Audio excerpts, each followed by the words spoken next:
as the chips fall. Well, I have a pretty nice looking piece of cherry. It's just kind of on the small side. It's about 4 inches tall, and it's almost 7 inches that way, and it's 6 inches this way. Well, my friend Bob gave me this a few years ago, and I've got to make something out of it, and I think I'll try to make a natural edge out of it because the bark is on nice and tight. I already put a flat spot in there and a hole for a worm screw. I'm going to mount it up on the lathe, and then I'm stopping for the day. It's close to 90 degrees again, and I'm all finished out here. So I'm going to get it mounted up, and I'll see you tomorrow when it's cooler. Well, I have it mounted on the worm screw. It's really on there nice and tight, but while I'm roughing the outside, I'll go ahead and use some tailstock support. I'll be turning from this direction to try to keep from peeling the bark away, because if you go this direction, the gouge is kind of trying to lift it off. This is on there really tight. I think I could probably go both ways. It's pretty small. It might be pretty quick. It might be definitely pretty easy. So let's go ahead and I'll get my face shield, 5/8 bowl gouge that I just sharpened, turning 730 RPM.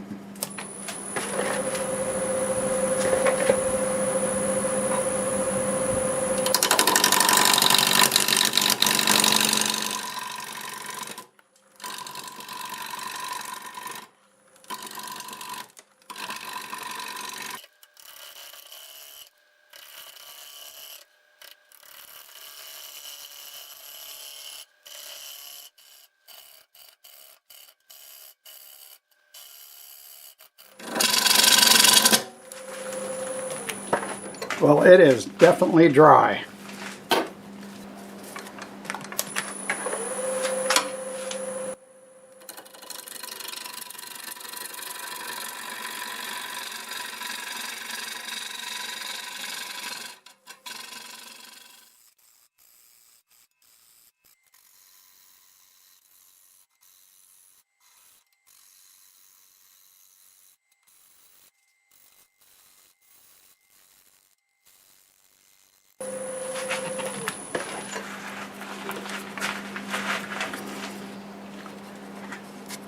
Well, I didn't think that crack would still be in there, so I'm going to see if I can get some thin CA down in it. I'll be right back.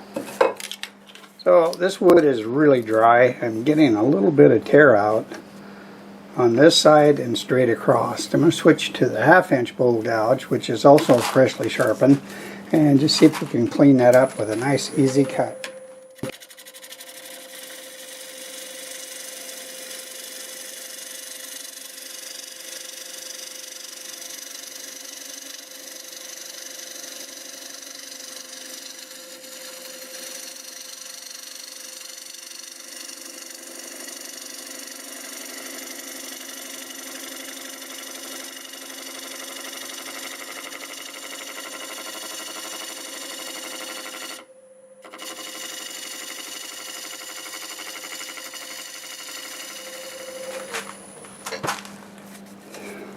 Alright, it's time to sand this, but I think I'll work out either a tenon or a recess on this. I pulled the tailstock back because we really don't need it, and probably really didn't need it in the beginning, but it wasn't in the way, so I went ahead and used it. 1/2 inch bowl gouge just to flatten this out.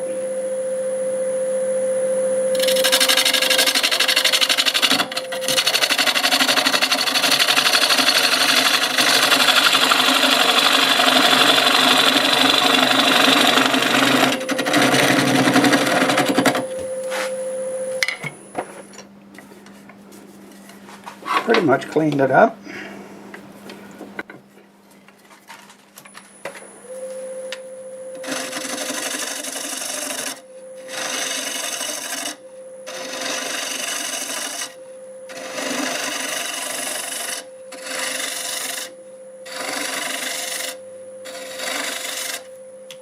Alright, let's go ahead and cut that recess in there, and then I'll need to put a dovetail on it.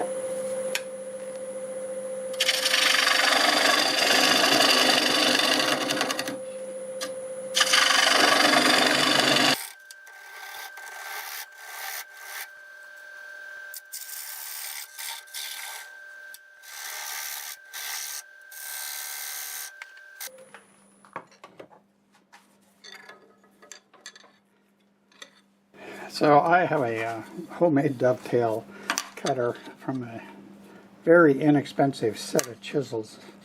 It came with a lathe I bought a number of years ago, so I turned it into that, and it works. I think one of these days I should get the good one.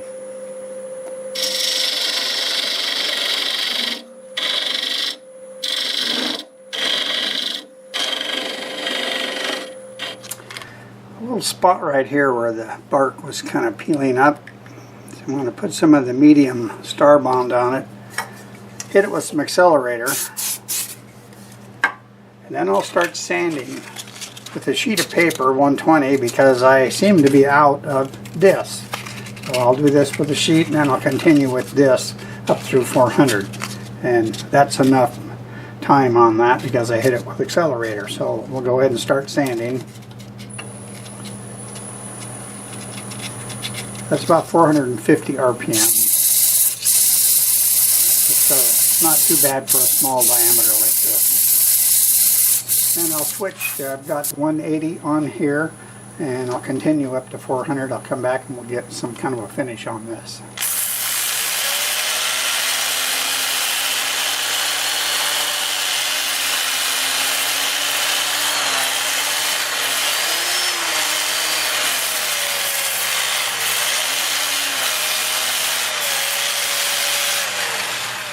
Time for the finish. I do have a lot of different finishes I like to use.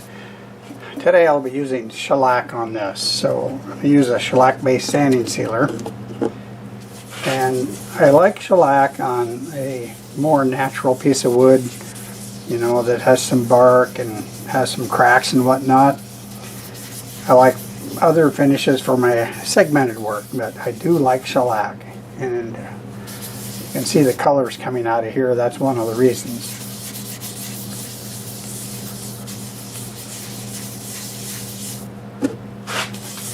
So that's a pretty piece of cherry. Almost forgot what it was.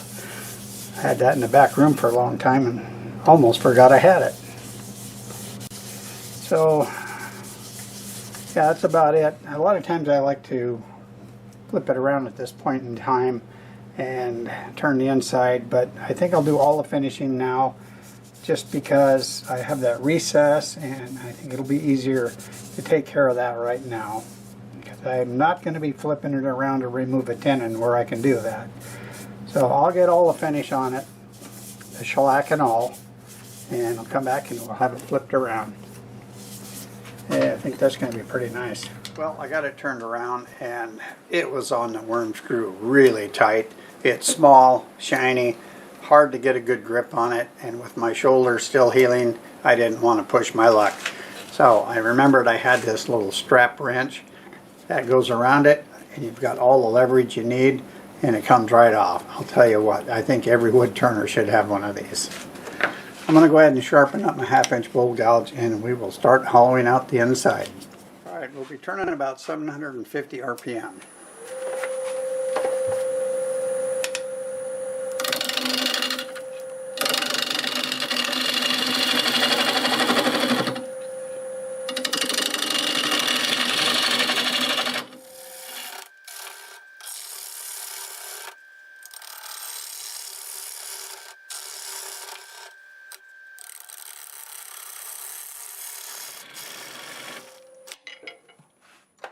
Making a funny noise here, and that's because it has a crack. It goes from here to here. Well, hopefully by the time we get down a little bit farther we will not have that crack, but that is kind of concerning me right now.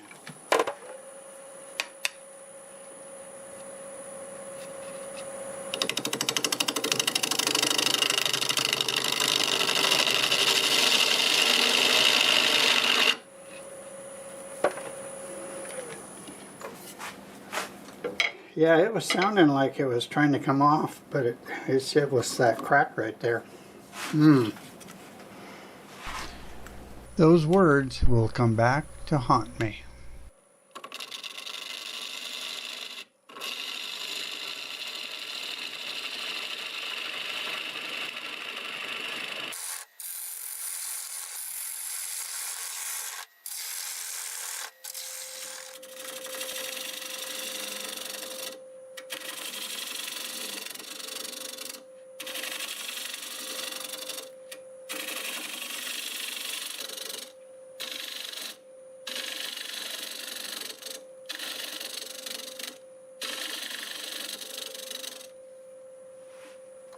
Well, I got a little oopsie. I heard a crack and looked on the back side, and this piece was coming loose. The jaws pushing against that, I guess, was enough to wedge it off, so that's not a good deal.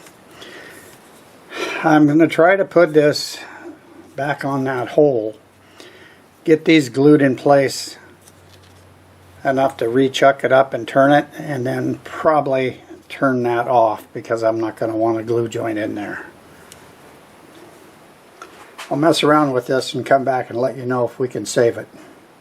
Okay, let's see if we can get this finished. It does still have that big crack in it, and the wood is very brittle, extremely dry. About 650 RPM. So that crack is still in there, and it went from one side all the way across, and it was really hard to get through it without it trying to catch, and that's what pretty much broke that recess off. So I took a long time getting this cut out. I'm just going to run the video at a faster speed so you don't get bored.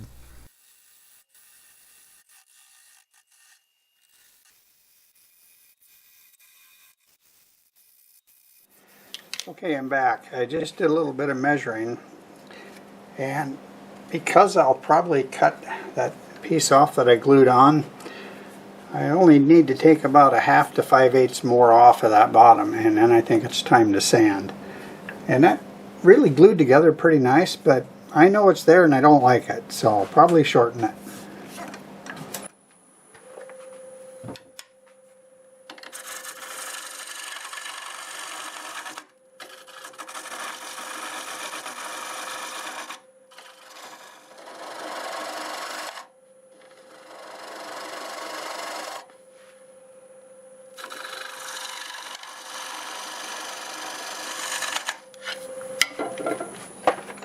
I think I can go ahead and take this tape off. I had it on there just to show me where this wall was at. I didn't want to take any more off than what I already did. This is getting kind of grabby. It's a long ways down. I'm going to switch to the 5/8 to get some more material out.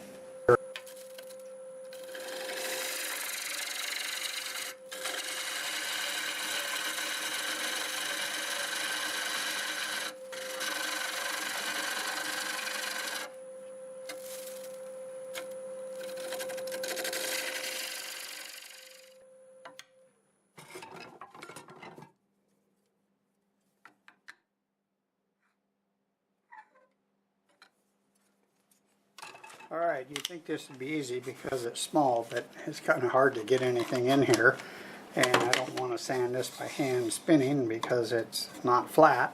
So let's see what we can do. I'll start out with 80 grit, and I'll end up sanding it up to 400, and I'll come back and we'll put a coat of sanding sealer on it.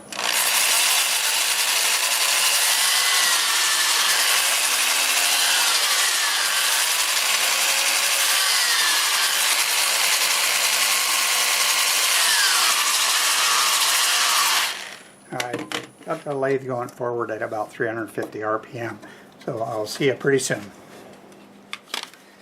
Well, I got it all sanded up. It wasn't too hard. I'm going to put some shellac based sanding sealer on it now, just like the outside.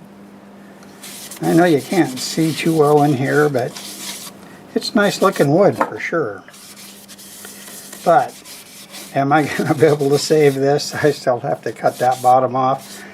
I mean, I kind of sanded that. And it doesn't look bad if I left the glued on piece, but I just can't do that. We had a design change and I didn't really want it. So I'm going to go ahead and get another coat of sealer on it, get the shellac on it, and then I guess I'll let you watch me try to cut that bottom off and save it. We're not done yet.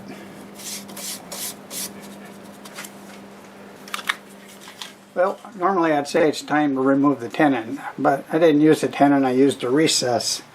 And now it's time to remove this recess because I glued that piece back on that I showed you only because I wanted to be able to finish the turning, and I'm going to remove that now because even though I don't think you could even see that line, I can, and I'll always see it.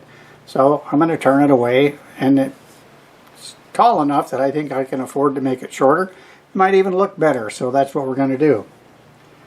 My plan was to fill this with a disc, and that would be a disc like this. Well, I hadn't made it yet, but I have it made now. I have a piece of double sticky tape on there. Let me get that on there and I'll show you what the plan is.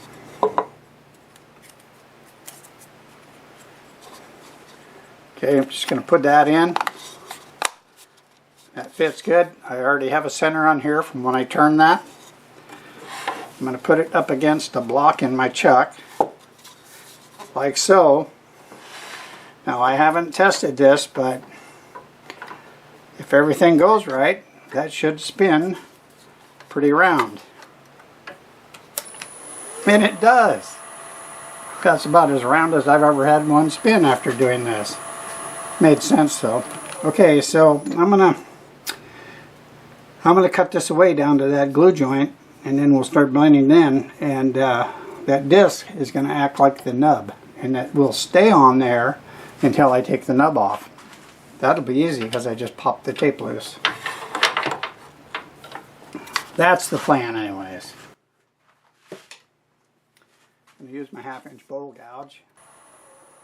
Start out about, well, that's 700 RPM there.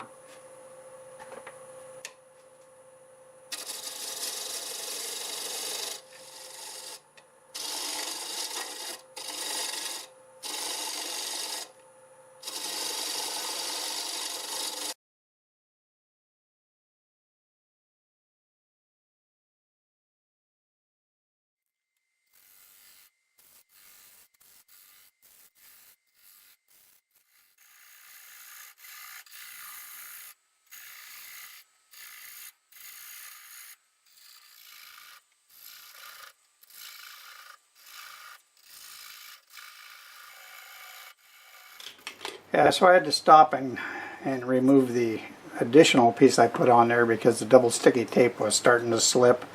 So I got it down this far without it. I think I'll just sand the rest of it. Well, here it is. It is all done, and things don't always work out the way you want them to. This was going to be a nice, quick, easy turning. Well, it was not hard, but it wasn't quick, that's for sure. You saw how my recess broke. The wood's extremely dry. Had a crack running across in there, and I think as the gouge hit that, it just ended up cracking that. Fortunately, I could hear something happening, so when I looked, I was able to fix it. And we fixed it up. It's now much shorter. It's 3 inches tall, it's 5 1/4 inches across, and the walls are about 5/16. I used 2 coats of Zinsser Seal Coat and 2 coats of Zinsser Shellac for the finish. Bark looks really nice. It's kind of cute, kind of small, and I had a lot of fun making it, and I hope you enjoyed the video. If you did like the video, do me a favor, click that like button and feel free to leave a comment. Both of those things will really help my channel grow. I do lots of different types of turnings, and you never know what might be next, so be sure to subscribe if you want to see more. And a special thanks to all my current subscribers. You really mean a lot to me. So, till the next time, see you later.